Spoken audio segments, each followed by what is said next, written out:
Welcome back. My name is Nicholas Mutinda from Nairobi branch. I'll be doing the third and last video for chapter 4, and we'll start with the decision making and problem solving in management 4.6. Before we continue, kindly click the subscription button. Kindly subscribe to my channel. It is free of charge. You're not charged anything. Just need to click. It's very simple. You just click on the subscription button there under the video. So 4.6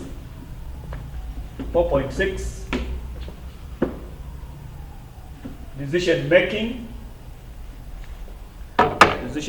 and problem solving. Decision making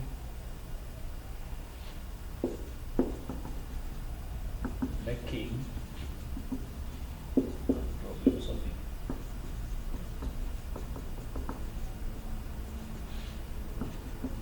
Now, decision making and problem solving is at the heart of a manager.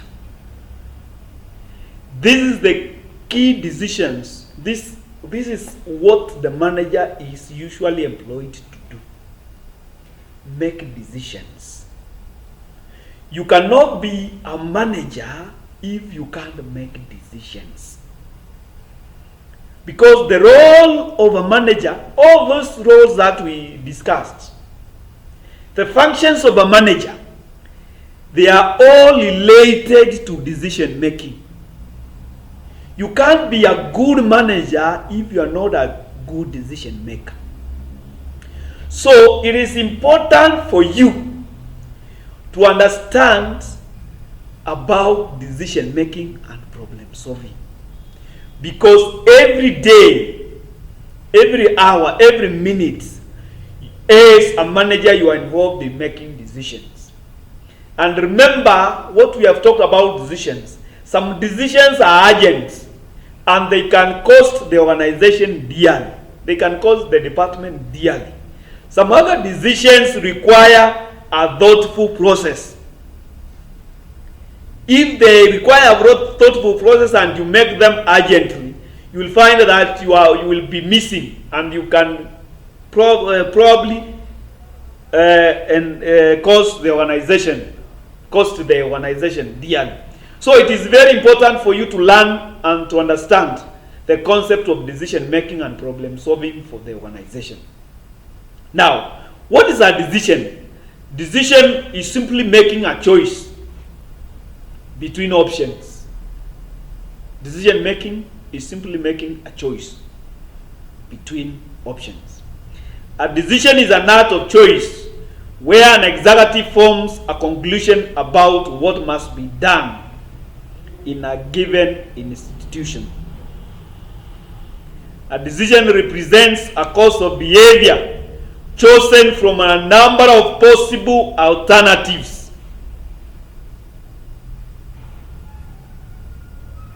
Decision making represents a course of behavior chosen from a number of what?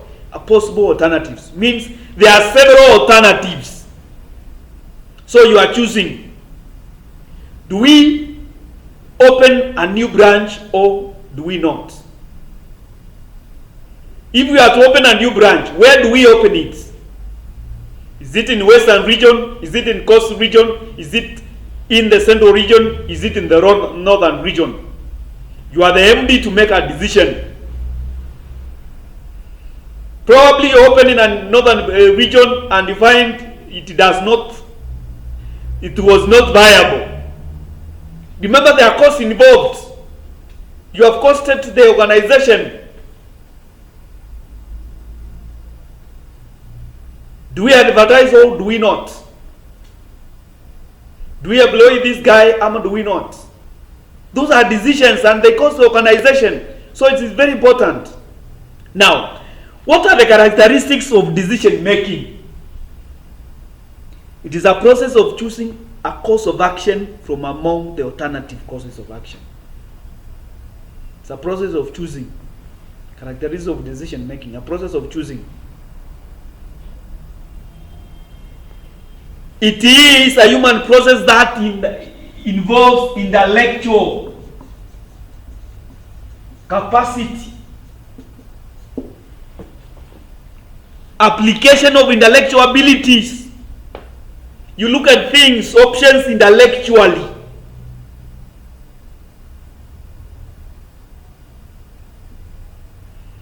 It is an end process proceeded by deliberation and reasoning. You reason.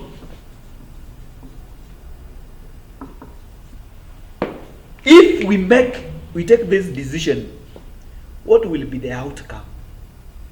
Supposing we do this, what will be the outcome? You reason, you deliberate. Another thing is, another characteristic of decision making, and which is very critical, it is related to environment. It is related to environment. When you are talking about related to an environment, a manager may take one decision in a particular set of circumstances and another in a different set of circumstances. It may be good for an organization to expand this year. Next year, it may not be good based on the environment, business environment, next year. Now, based on the current economic environment, it is good to expand. It is based on the environment.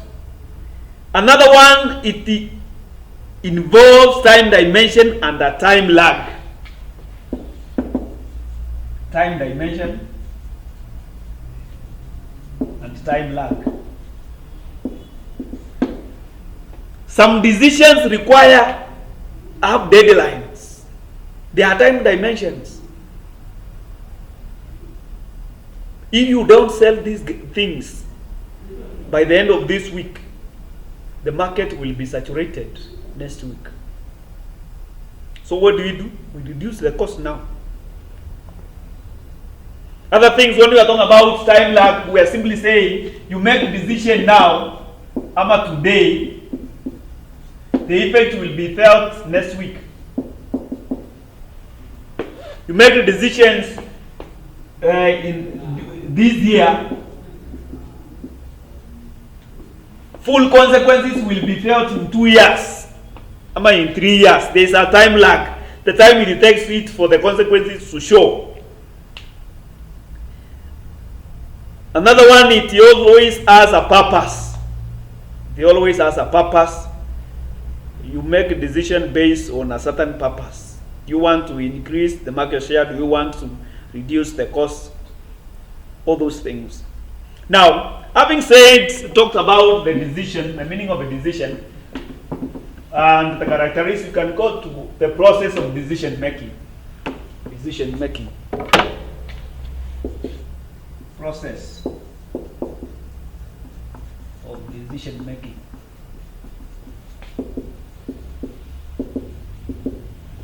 Process of decision making. So, what are the processes of decision making? You are going to town, and then you get into the stage. Then you are required to make decisions. Ama you come here, you are required probably, do I do project management? Do I do business management? Do I do engineering? Do I do economics? What is it that? How do you arrive at, I'm going to specialize in law. I'm going to do project management. I'm going to do economics. I'm going to do engineering. How do you arrive at that decision? And number one is setting objectives.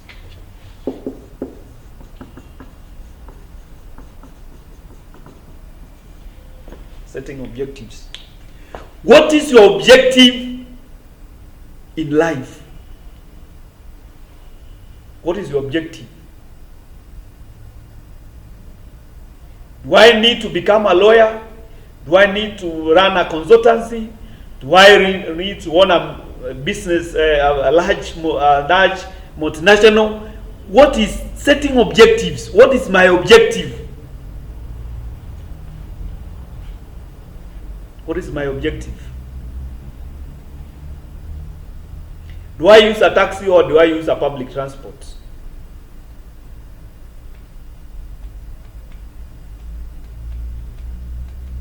You set the objectives. Number 2 is defining the problem.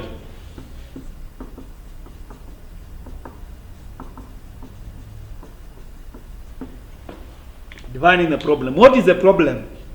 The problem I want to reach in town in the shortest time possible. There is this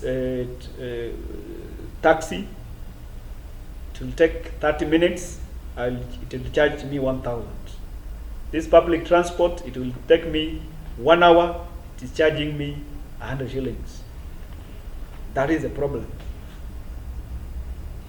Do I get in town in 30 minutes and pay 1,000 shillings, or do I get into town within 1 hour and pay 100 shillings? There is a problem.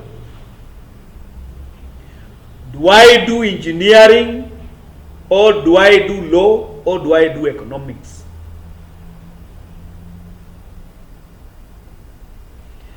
Analyze. Number 3. The problem.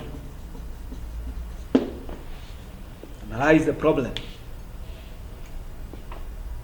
clearly. Analyze the problem. Develop alternatives. What are the possible alternatives? What are the possible alternatives in my case? For instance, let's look at you get into a stage, there is a bus. It will take 45 minutes. It will charge 50 shillings. It is comfortable, not so much comfortable. There is a Nissan, 30 minutes, it's charging 70. Comfortable, middle. There's another Manyanga, 20 minutes, it will charge 100. These are the possible alternatives. Analyze them. And then you have done that. Which of these is the most possible alternative? Do I go to the university, do a degree in project management, take me 3 years, take me 4 years, cost me 400,000 shillings? Or do I come here, do a diploma in project management, cost me 2 years, pay at 150,000, then get a job? What are the possible alternatives? Now, based on those alternatives, select the best alternative. And then after you have selected the best alternative, the next 4 select, then 5 implement, and then monitor and evaluate. Monitor and evaluate. Monitor and evaluate. So, in a nutshell, those are the processes of decision making. And it applies across. Whether it is a kiosk, whether it's a multinational, whether it's an individual, that is the process of decision making.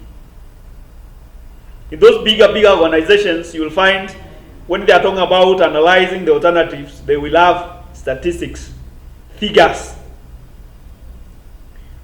Safaricom looks at the figures. Supposing we reduce the cost of voice call from 5 shillings per minute to 4 shillings per minute, what will be the consequences on revenues, on market share, and our profits? And they look at those. Others may not require, because now when you are talking about whether you get into a bus or to a Nissan, depending on the level, Depending on the size of the organization, you find the decisions, but all those processes apply across. Now, that is 4.6, decision making and problem solving. The other one is 4.7, and we're talking about corporates. 4.7. Corporate governance in management.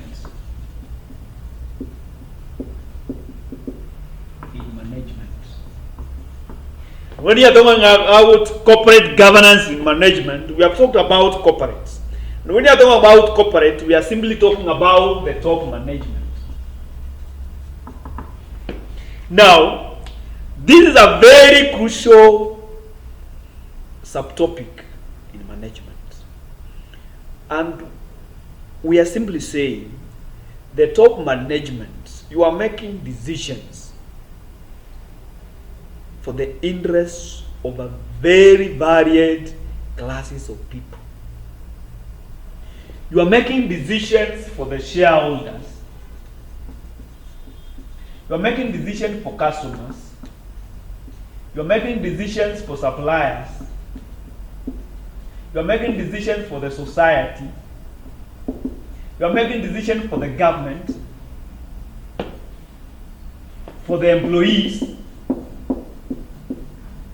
So, when you're talking about corporate governance in management, you are supposed to take into interest of all these groups of people into account before you make decisions.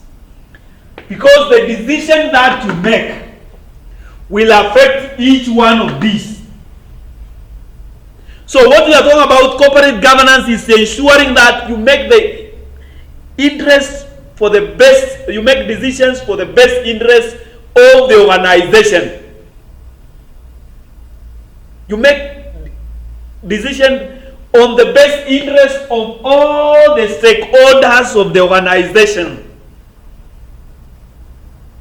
Remember, for instance, when you're talking about a multinational, let's say for Coca-Cola, a company based in the US is making decisions in charge of the MD, the group CEO is making decisions that will affect a consumer in Indonesia, a consumer in Kenya, a consumer in South Africa.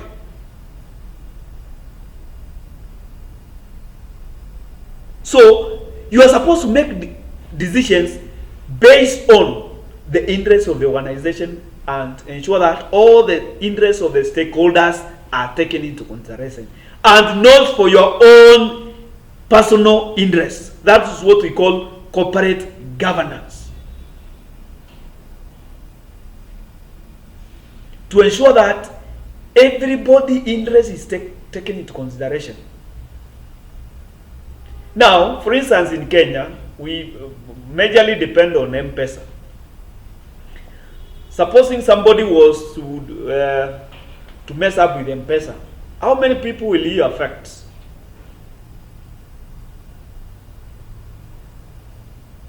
So those are the things that we are talking about. So corporate governance is a system of rules, practices, processes by which a company directs and control. You balance the interests of all the company's many stakeholders. You balance the interests of all the company's stakeholders to ensure that each interest gets something. You're talking about increasing prices. Increasing prices leads to what? To increase in profits. You are taking the consideration of what? The shareholders. So what happens to customers or consumers? You are talking about to take the interest of the consumers, and then you forgot about the shareholders. So you reduce the prices. The consumers are enjoying cheap price, and the profits go down. What happens to the interest of the shareholders? What happens to the government? which collects taxes. You don't pay suppliers. So what happens to when their companies collapse? Those are the things we are talking about, corporate governance in management. Now, what are the benefits of corporate governance? Number one, corporate governance ensures corporate success and economic growth. Benefits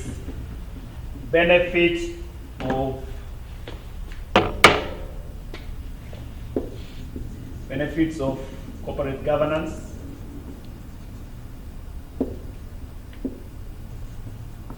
Number one, ensures corporate success and economic growth. Corporate success and economic growth. This we are talking about the economy of the country. Number two, it lowers capital costs.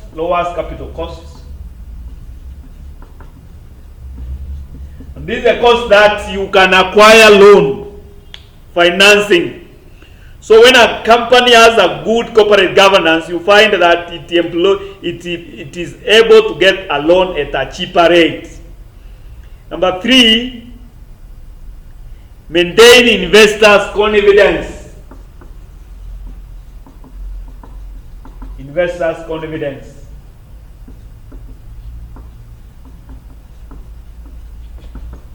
Maintains investors' confidence. Number four, there is a positive impact on the share price. Positive impact on the share price.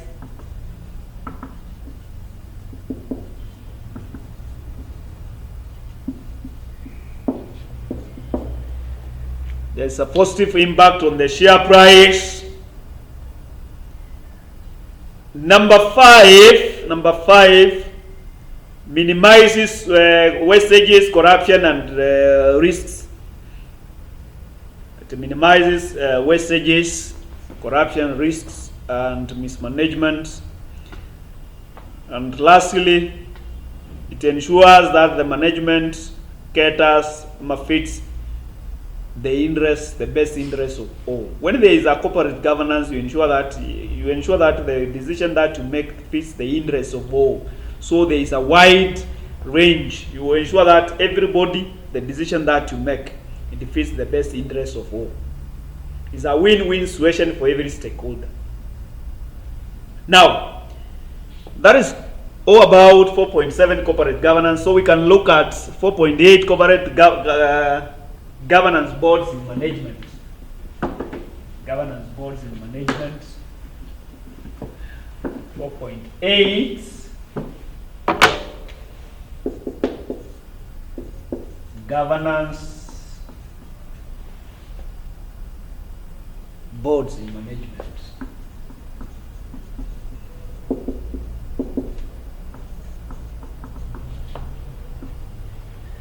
And remember, these are guys who are in charge of the organization. These are chairman, board of directors. In most of the organization, they are called board of directors. So these are the board of directors who oversee the progress of the organization. They oversee the progress. Theirs is to oversee.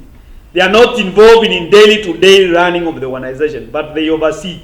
They supervise those who oversee the daily operations. And related to corporate governance, when you have a board of directors who are detached from the day-to-day running of the organization, you will most likely find that there is a good corporate governance, because when the MD is going astray, he can be rectified, he can be fired by the board of management. So it goes in tandem with corporate governance. When an organization has a good board of management, you find it improves.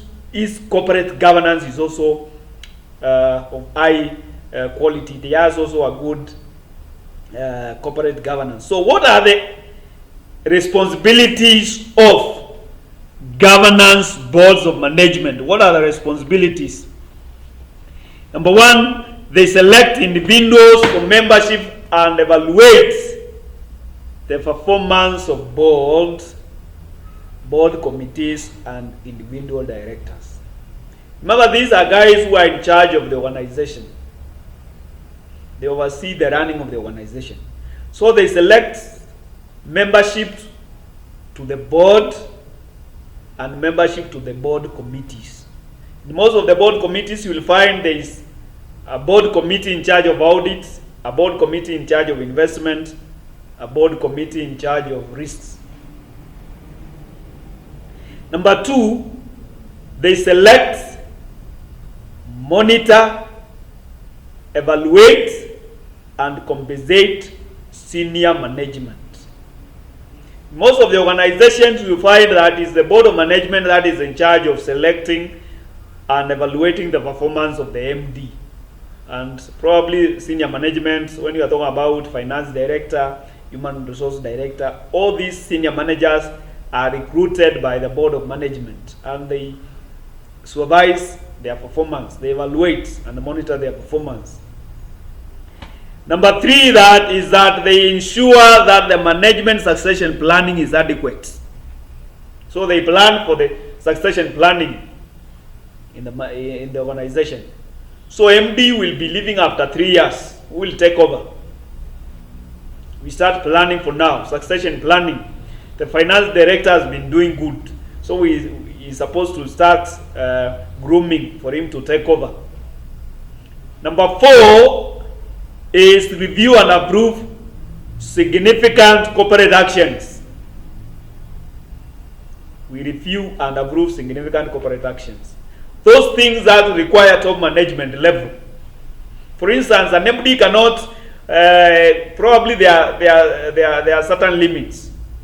He can not make decisions probably above $1 billion US. It is the board of management that will make decision based on that. So it reviews and approves significant corporate actions. Number 5 is the review and monitor implementation of management strategic plans. Every organization has strategic plans.